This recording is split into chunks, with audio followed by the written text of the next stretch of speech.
of a microscope, because we could put the beam wherever we want it to be to X-ray map. For instance, say what's this little area made out of? What's this point made out of? What's this point made out of? I could draw a square. What's that point made out of? I could do a map of the whole thing, showing where all the elements lie. Right. So this is an image interface inside of it, as well as an X-ray analyzer inside of it. You could treat this as your PC. You can leave it on forever. You could turn it off. I don't care. I just want to protect the detector when we're not using it, and we're not using the detector. Let's leave the power supply off, just in case we get a voltage spike or something, and it could cause adverse effects to the detector. Okay. So usually you guys leave the SEM off. If you leave that off, turn that power supply off too. There's a little toggle switch behind it. Okay. Okay. That's just for extra. This is strictly just a monitor.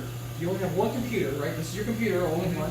The monitor is just an additional monitor. So we got the X-ray package displayed on one monitor, and the SEM will be displayed on the other. Because if they're both displayed on the same monitor, it gets a little busy. It gets a little too busy. So again, X-ray analyzer, leave it however you want to leave it. Completely up to you. I don't care. It can stay on forever. Don't care.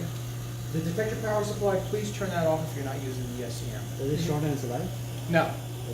No, we're running tests on it right now. All right, the SDD detectors, that's a new style of detector, silicon drift detectors.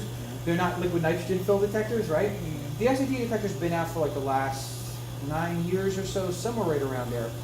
And realistically, the amount of data that we collected in the last 9 years to say, hey, have we had a failure because we left the power on? Did the detector window melt? Did the detector window blow? What's the cause of the failure? Did the preamp fail? So we've been kind of like trying to, figure out, should we leave the power supply on? Because initially we left them on all the time. And then we're like, you know what, let's start turning them off for now, for a little bit. So we're just doing our own research, because the liquid nitrogen detectors, they've been out since the 60s, right? And that technology only changed about 9 years ago.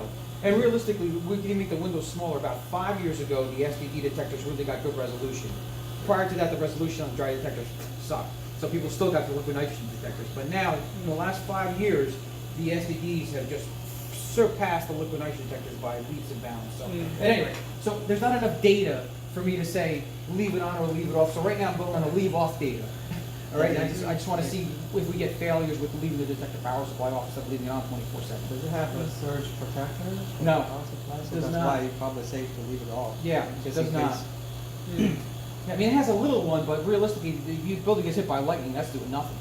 You know what I'm saying? You might want to put it here on, Yeah, I mean that happens. I mean, a lot of customers actually buy these huge isolation transformers and plug into everything, plug into that. That's another option down the road. But for now, all intents and purposes, realistically, that's the power supply, and I'm using it. Toggle switch that sucker off. I'm just going to move this guy over again, over here.